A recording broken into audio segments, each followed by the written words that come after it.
Hey folks, what's going on? Jack is back with another Division 2 build video. This time around we are looking for headshots and taking down hunters. I have the Sharpshooter Specialization, primarily for the one in the head passive talent, which increases headshot damage by 15% with rifles and marksman rifles. Additional benefits include the group signature ammo supply, in which killing enemies with headshots adds 1 to your group's ammo bar, as well as the Emergency Cleanse talent, in which armor kits repair 100%, remove status effects, and increase resistance to bleed, poison, and burn for 20 seconds. So we're going to go a little bit backwards here. I'm going to leave the weapons for last because I know there's going to be a ton of debate about those. We'll put forth a couple of different options. We'll get to that in a minute. Let's get through the gear first and then we'll go back. So for our mask, we have Punch Drunk. That is the named Douglas and Harding piece. The brand bonus gives us 20% pistol damage, which will feed into the holster. And it also gives us plus 20% headshot damage, as you can see down there in the attribute. We also have headshot damage in the mod slot that is consistent throughout the build. For the backpack, we have the Gift, which is the named backpack from Providence Defense. Plus 15% headshot damage is the brand bonus here. Then we also have headshot damage rolled in the secondary attribute slot and equipped in the mod slot. The talent is, of course, Perfect Vigilance. Now, it's good to note the perfect version of this talent decreases the disabled time from 4 seconds to 3 seconds. So while it is certainly nice to have, and I would recommend it, the normal version of Vigilance will work almost nearly as well. For our chest piece, we have Pristine Example, the named Araldi Holdings chest piece. A lot of name pieces in this build. As you'll see, we have 2 of 3 equipped. This first one here gives us plus 10% marksman rifle damage. That will be very beneficial regardless of which marksman rifle you use. And then, as is consistent, we have headshot damage. And then a rolled armor regen on this. You could pick your own if you'd like, but do make sure you have headshot damage in that mod slot. And then looking at the talent, we have Perfect Focus, which is an increase of 10% at max. So instead of 60%, it's 50% for the normal version. That'll do nicely if you don't have the named version, but I would recommend trying to get that if you can. For the gloves, we have our second piece of Araldi Holding. That gives us plus 15% headshot damage, and then we also have headshot damage on the secondary attribute slot. And here we have the Dodge City Gunslinger's holster. The very nice exotic piece, especially if you're sniping. Weapon handling and headshot damage in the attribute slots. And the Quick Draw talent. So it requires a pistol to be equipped.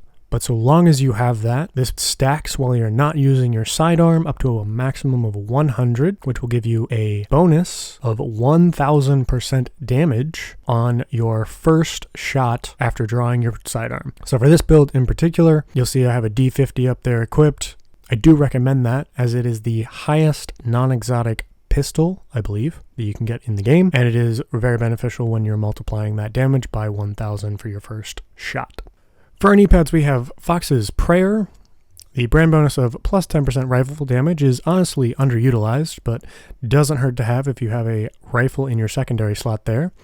More importantly, the attribute of damage to target out of cover is what we're looking for here. Plus 8% in the way that it's added is quite beneficial. And then we also have plus 10% headshot damage rolled in that secondary attribute slot. For our skills, keeping in mind that this is primarily aimed at the Summit Floor 100, dealing with the hunters, I have the Revive Hive and the Shock Trap. The Shock Trap is quite nice because you can deploy it before they arrive and it will stay out through your disrupt. The Revive Hive is a bit more of a Hail Mary. It's not active if you're being disrupted, but on the off chance that you go down while you're not disrupted, it will get you back up. This is more of a solo piece. You can definitely go with something else if you're running in a group and have someone to help get you up, but if not, this is probably what I would go through running solo against hunters. And with that, let's get back up to the top and talk weapons. There are definitely variations, different ideas, different philosophies on how to deal with this. Some people love it, some people hate it. Got the Nemesis Marksman Rifle equipped. All of your normal core attributes plus critical hit chance. And then on top of that, we have the Electromagnetic Accelerator. For those of you who are not aware, this talent increases your maximum weapon damage based on how long you hold the trigger. It is certainly controversial as it requires you to be out of cover for a decent amount of time before reaching maximum. However,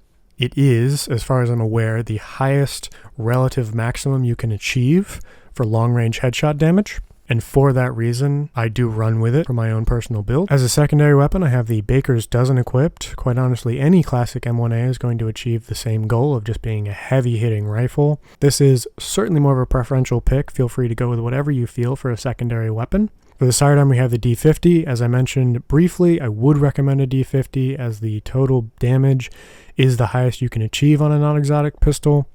And that pairs quite nicely with the quick draw talent provided by the Dodge City Gunslinger's holster. But enough with that, let's get into variations.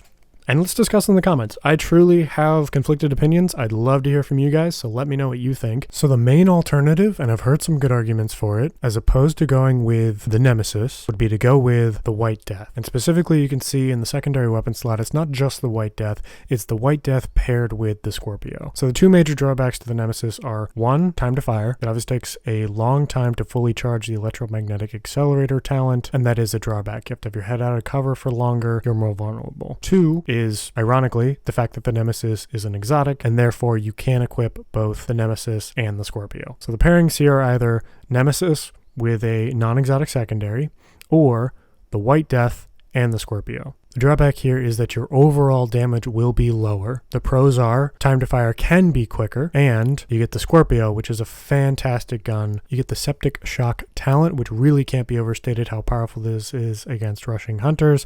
You've got the disorient at level 3 and the shock at level 6 to lock them in place.